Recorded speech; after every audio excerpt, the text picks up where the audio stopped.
Hi, my name is Morgan Perry, and I'm the founder of Vino Vinyasa. Vino Vinyasa combines wine education and yoga, and each class ends with a wine tasting. So today I'm here at Wine Enthusiast for 40 Under 40 Live, and I'm going to talk a little bit about the trend of wellness in the wine industry, and then we're going to go into an abbreviated version of one of our classes. So we'll do about a 15-minute yoga flow ending with a wine tasting, and today we'll be learning about Pinot Grigio and doing a little tasting at the end. So let's go ahead and get started. So wellness in the wine industry. This is clearly something that I live every day, because what we offer at Vino Vinyasa is a little bit of yoga and a little bit of wine. And this is really consumers and our students really do want to live a healthy life, but they also they're interested in learning about wine. They want that balance. According to a Mintel Food and Drink survey from last year, they actually see that the trend of alcoholic beverage sales is going down. So why would that be? They think that that's because people are focused more on wellness, and this is something that I see every day. People do want to be healthy, but they still want to learn about and drink wine. So for this reason, we offer 2 half glasses of wine at the end of our classes. They're definitely drinking in moderation, and it really allows them to balance their love of wellness with their love of wine. I think it really boils down to a bigger trend, though, and this is really wellness in terms of what you're putting into your body. So eating and drinking better. There are many, many statistics out there about this, and one that I found from monitoringthefuture.org really talked a lot about millennials and how they're dedicated to wellness, and they're really driving this trend. We have a lot of millennial students at Vino Vinyasa, so I definitely see this to be true. So the Washington Post also wrote an article about how millennials really want the truth from food manufacturers. So they noted that when millennials are asked about what healthy food is, what they tell you is that it's natural, organic, sustainable, or even locally sourced. So people are more interested in learning how the food was sourced and grown, and how that also affects their carbon footprint. This translates into wine as well, of course. And people definitely want to know what they're drinking, how it was made, and because of this, I'm seeing this every day in our classes. I get asked a lot about the wines that we're tasting, and I get asked a lot about sustainable wines, organic wines, and even biodynamic wines. We do focus on working with sustainable producers when possible, and I want to serve wines to my students, wines that I believe in. But what is sustainable wine? This is something that I get asked a lot. And the official definition from the Wine Institute defines it as a comprehensive set of practices that are environmentally sound, socially equitable, and economically viable. But what does that really mean? It means that they're focusing on things like energy and water conservation, the use of renewable resources, greenhouse gas emissions, pest management, and even their role in the community. I recently visited the wine region of Alto Adige in northern Italy, and almost every winery told us that they were using minimal pesticides, and they were trying their hardest to let the wines be made in the vineyard and not in the winery. A lot of the farmers, they have these vineyards, and they think about the vineyards as their garden. So they have their family running around the garden, and obviously they're trying not to use a ton of pesticides, right? Because they have their kids, their families there. They also noted that they really just want to leave these vineyards in a place for future generations. So I think that's a really simple way to think about sustainability, leaving the land in a better place than you found it.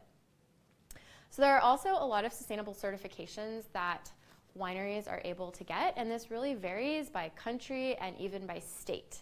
So I can't really go into all that right now because we would have an entire segment on that, but actually Wine Enthusiast has a great article that goes into details, and the link should be below, hopefully. There's also a blog post on my website, vinovinyasayoga.com, about the difference between sustainable, organic, and biodynamic wine. So it's kind of a brief overview of that, because it is a question that we get asked a lot. So check that out if you're interested. But for now, let's go into our yoga flow. As I mentioned, usually it's a 45-minute flow with wine facts and then a wine tasting. Today we're going to have an abbreviated version of that. And because I was just visiting Alto Adige in northern Italy, we're going to focus today on Pinot Grigio from Alto Adige. So let's go ahead and take a seat to get started for our yoga flow. So just like any wine class, we start our Vino Vinyasa classes off by focusing on our breath. So find a comfortable seat, sit up tall, and just close your eyes.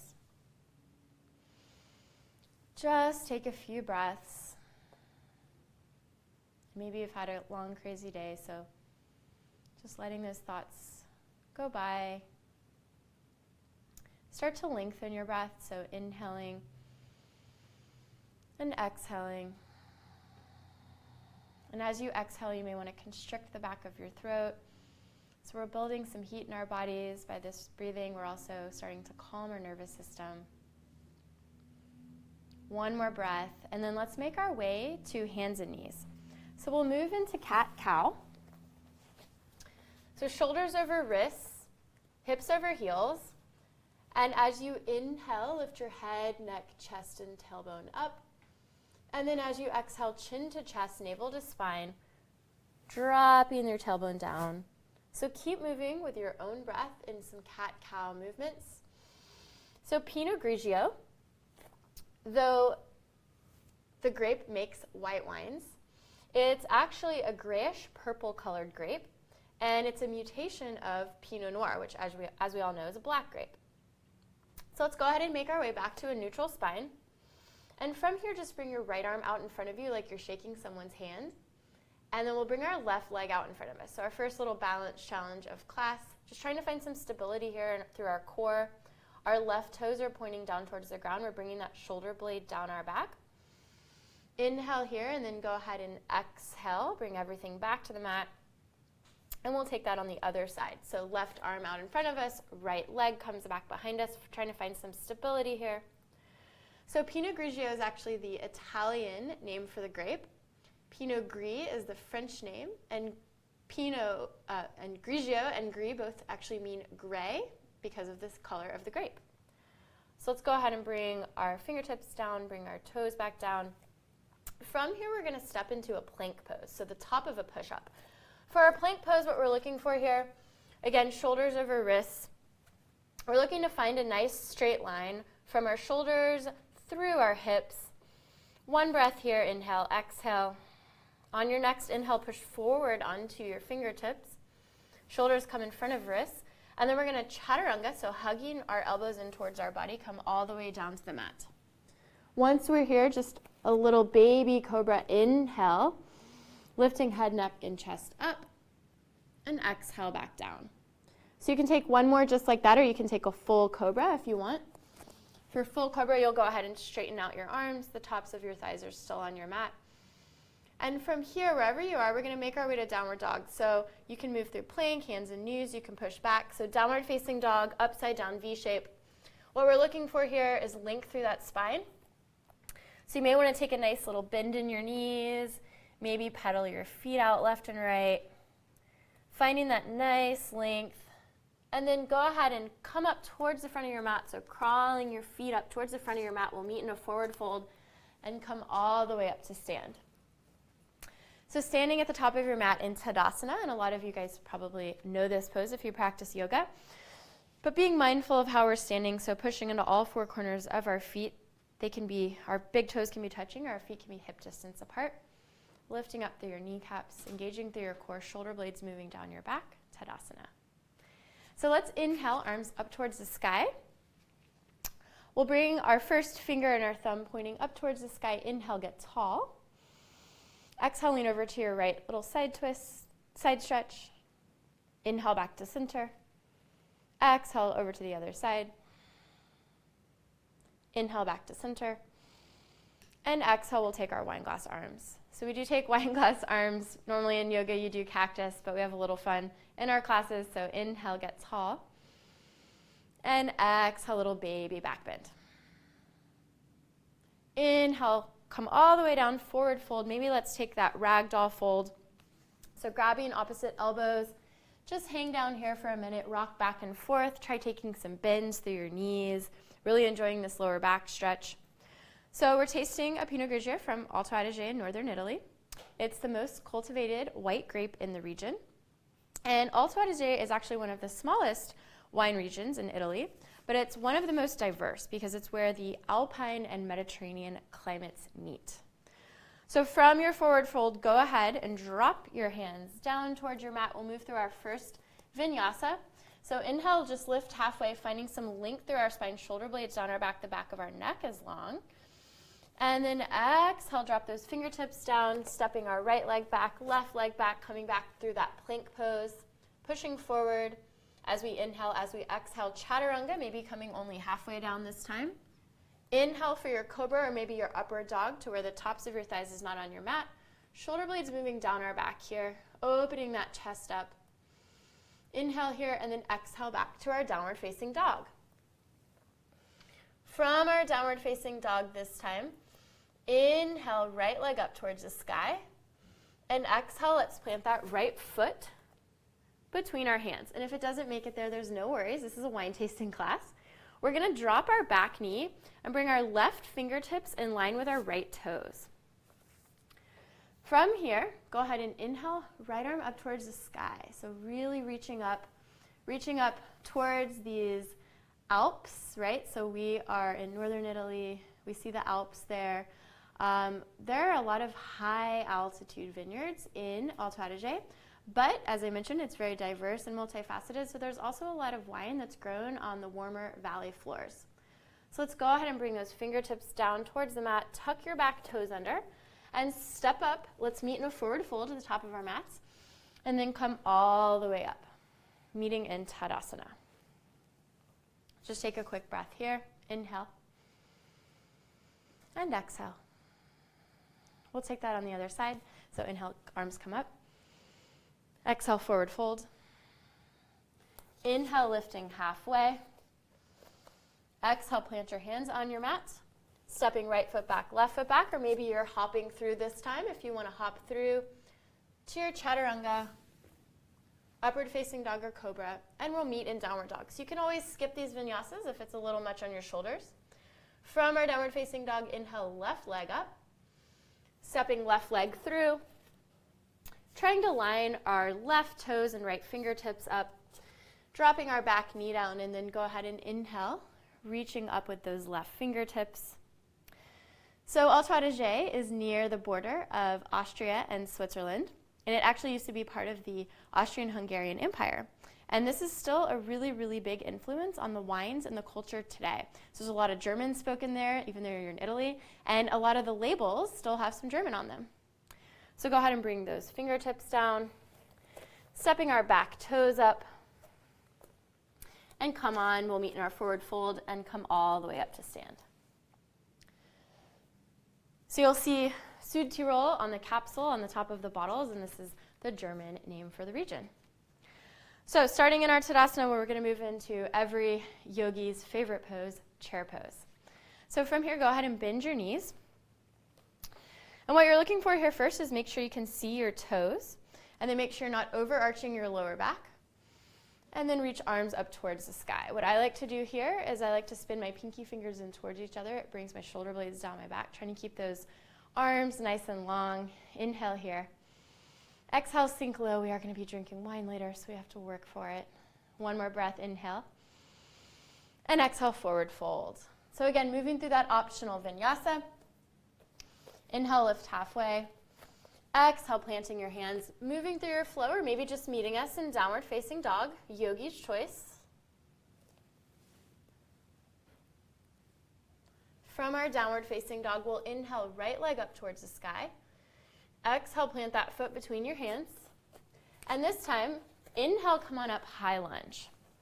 What we're looking for in our high lunge, right knee at a right angle over our right ankle. That is my favorite tongue twister.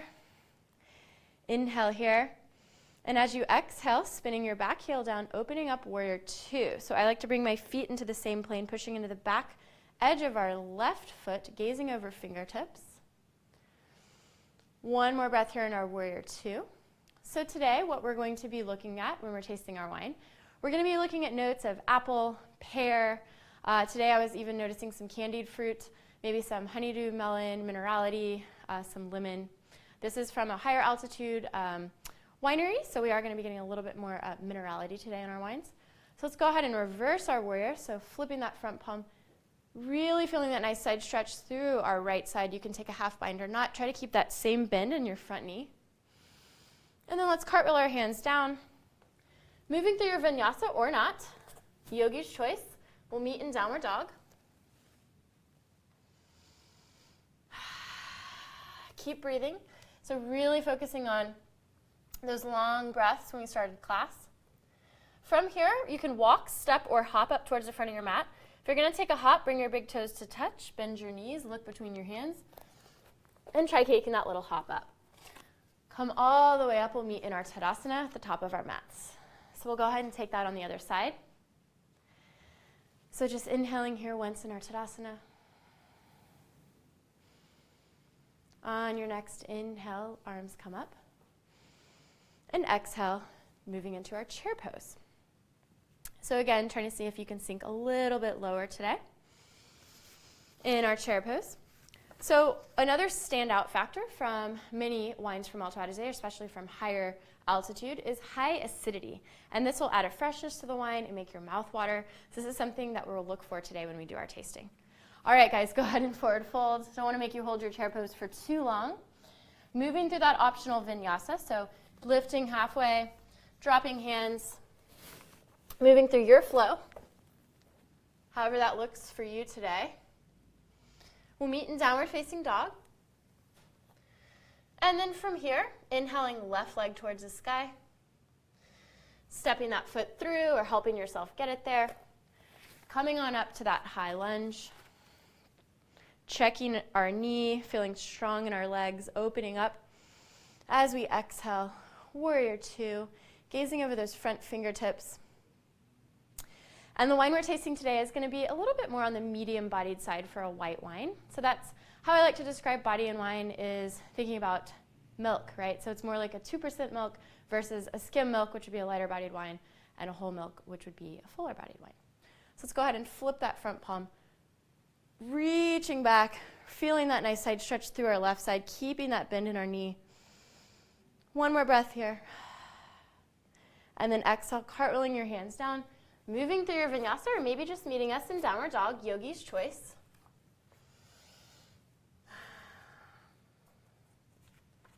From here, let's walk, step, or hop up towards the front of your mat. And we'll work into our balancing part of class. So this is a pretty abbreviated version today. But we do like to have a balancing part of our flow because this really allows people to allows me to see how you guys are balancing before you have wine and then after. That's not really why, but I do like to make that joke because it's really about, I get to talk about balance in wine. And why do we need balance in wine? We don't want it to have too much alcohol. We don't want, if it's a red, too much tannin, for example. We really want all these flavors to merge together to create something pleasant. We don't want to just taste lemon, for example, right? We want to have lots of flavors and have it all in balance. So for our balancing part of class today, let's move into tree pose. So tree pose, let's getting strong in our left leg. And you can also start with just having your right foot maybe on your ankle or shin. This could be your tree pose. Your hips are square. If you want to move into a full tree pose, I usually help myself open my right leg up and then place my foot on my thigh to create stability, pushing your thigh into your foot into your thigh. So bringing your hands at heart center, or maybe your arms can go up. Tree pose. This is a fun pose to teach because we can do this after class holding our wine glasses. From here, we're going to be moving into our one leg Tadasana, so just bring that right leg out in front of us. And then moving into Warrior 3, so this is definitely a balancing challenge. The hardest version is to keep your arms up. Easier is hands at heart center, inhale. As you exhale, kicking that right leg back, moving your torso forward. So what we're looking for here, lifting that chest slightly, trying to get that leg up, toes pointing towards the ground. You should feel this in the back of your left thigh. You can take a micro bend in that knee. And then go ahead and drop your hands down. A lot of yoga teachers call this pose standing splits, but I like to call this corkscrew pose. So let's come on up. looks like a little corkscrew. And I don't really know many people that can do standing splits. Certainly not me.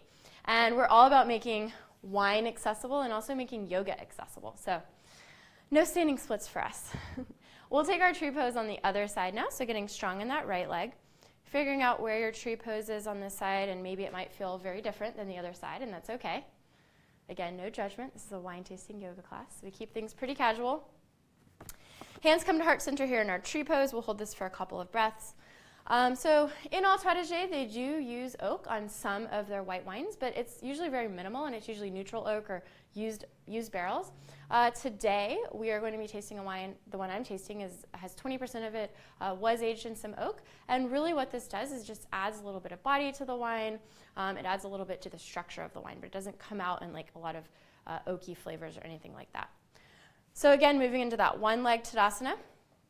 And then deciding how you want to try your Warrior 3. You can always try having arms out if you felt good on the other side. Maybe you move into airplane arms. So just finding some balance here. Maybe this side is your harder side. Trying to keep those hips square towards the ground. One more inhale here on your next exhale, moving into that corkscrew pose. Getting that nice hamstring stretch. And then bring those big toes to touch. So coming on up to stand. So let's move on to our mats now. We'll start to wind down, pun intended, and making our way back to hands and knees. So this is how we started class. And just taking a couple minutes here just to feel if anything feels different. I usually like to turn my wrists around, get a different kind of stretch here. Maybe you can move from side to side. And once you've got a little movement in, let's go ahead and bring that right arm up towards the sky. And we'll take a nice little shoulder stretch, just threading our right arm underneath our left. We're going to end with our cheek and our shoulder, our right cheek and shoulder on our mat. So this is a nice little stretch. I'm not going to take it because I'm going to talk to you guys about some food pairings. So we usually end our class, we do talk about the grape a little like we've done in the region, and then we talk a little bit about food pairings because we want you guys to be able to know what to eat with these wines, right? So Pinot Grigio, as I mentioned, a lot of these, especially in this region, will have some higher acid. And what does acid do? Well, it makes your mouth water, and that means it's a great food wine, right? Because that acts like a palate cleanser. So it goes with lots and lots of food. Pairings, when I was there, definitely had with some noodles, some dumplings, but you can also have seafood as a really typical pairing, and also things like buttery pastas. Because of that acidity, it can kind of cut through that fat of that butter. So let's go ahead and come out of our stretch, and as you do that, just bringing that right arm up one more time, counter stretch, and then let's take that on the other side. So go ahead and bring left arm up towards the sky, and then threading that arm under. This is one of my favorite stretches. So I'm jealous of you guys at home today getting to take it. I'll take it after this. So also, because of this high acidity, we can think about Pinot Grigio with things like salad dressing, like a citrus dressing. So definitely a good salad wine. I've been eating a lot of salads this summer. Definitely Pinot Grigio is one of my go-tos for that. But also, again, because of that acidity, can go with cold cuts and other meat, right? So pork and chicken are pretty typical pairings for Pinot Grigio. So let's go ahead and come out of that stretch, and again, taking that counter stretch, left arm comes up. And then find your way back to seated on your mat. So normally we would end our class with Shavasana. And you're definitely welcome to take a Shavasana after this. If you don't have your wine to taste today, please feel free to take your Shavasana. And I do find that the kind of allowing your body to absorb all the facts and also to absorb all of the asanas, the physical practice, it opens your mind up. It gets you into a really clear headspace to do the wine tasting. And for me, this is why I think that the wine tasting goes so well with the yoga, is because you're coming out of this really zen place of your Shavasana. But today, let's just go ahead and close our eyes. And again, focusing on our breath. So similar to how we did when we started class, just taking a moment to breathe. We don't need to actually do anything to change our breath. We don't need to lengthen it. Just sit and notice how your breath is after doing a little bit of movement.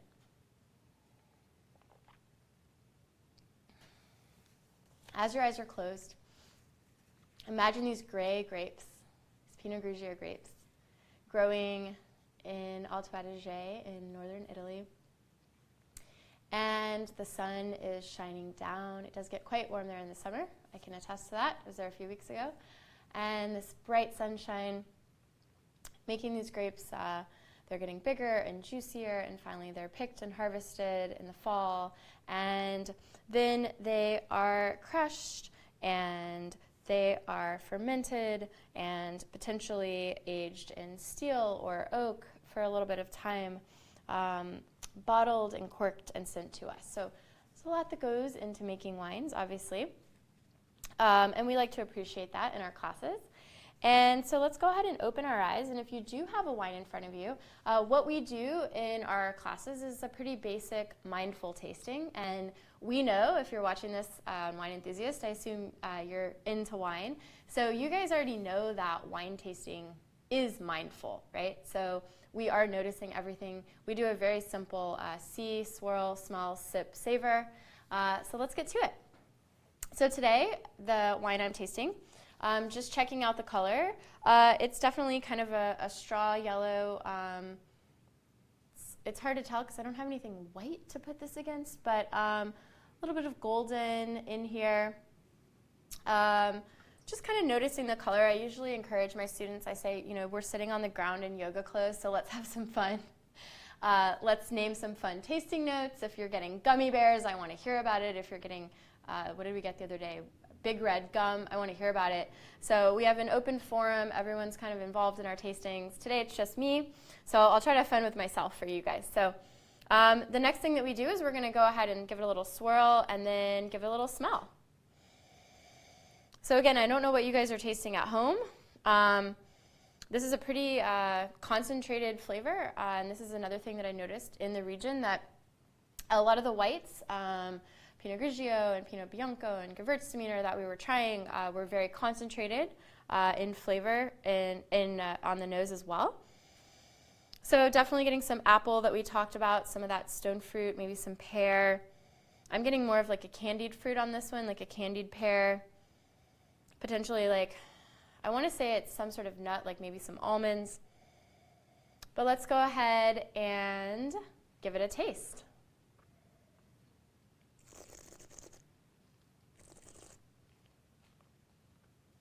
So I encourage my students usually to take a couple sips, really let your brain catch up with what's happening on your palate. So for me, I usually ask people if they're tasting what they smelled, right? So that's kind of the first step. And I would say I am. Again, very intense flavors. That candied fruit's really kind of coming out. It's a dry wine, but it's so concentrated that it's very lovely. So I hope you guys did go and get some Pinot Grigio today from this region, because there's some really, really special wines that are being produced there. So really concentrated, getting that lemon, getting that kind of pear, apple, maybe even a little bit of like honeydew melon.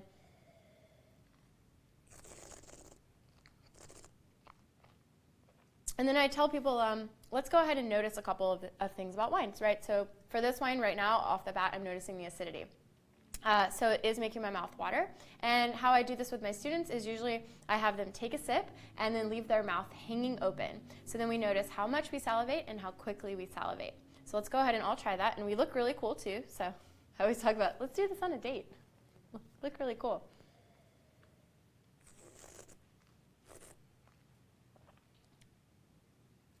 Yeah, so that acidity is, for me, it's coming really quickly. It's definitely there. Amazing food wine, right, because of this. And that's kind of a fun skill that you can take with you and use anywhere. And maybe you can become a little more subtle about it so you don't have to leave your mouth hanging so open. And then for this wine, I also just want to note quickly on the body. I do think, as I mentioned, body is kind of how it feels in your mouth. There are a lot of things that contribute to this. There's a little oak on this wine, helping to contribute to that. It's definitely more of a medium-bodied white. So usually we do compare two wines, so it's kind of fun to be able to see a lighter-bodied and a more full-bodied. Today we have just one wine. We're doing an abbreviated version, but just thinking of other wines that you've tasted that were really, really light, and noticing how this feels in your mouth, right? So just to finish it off, we'll talk a little bit about the finish of the wine, and that's really just how long you are tasting these yummy flavors in your mouth. So I usually kind of ask people, take a sip, count to 5, 10, 15, and just notice how long you're still tasting. And I'm honestly still kind of tasting this. So I'm going to say that this wine has a long finish, and that's obviously a sign of quality. And I learned when I was visiting the region, there are a lot of really high quality wines being made. So that makes sense that we have a long finish on this wine. So that's really it today.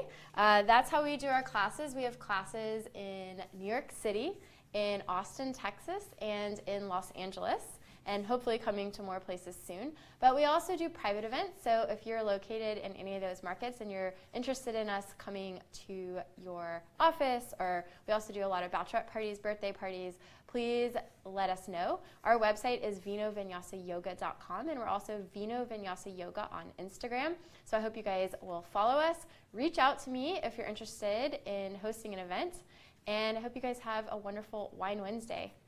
Cheers and namaste.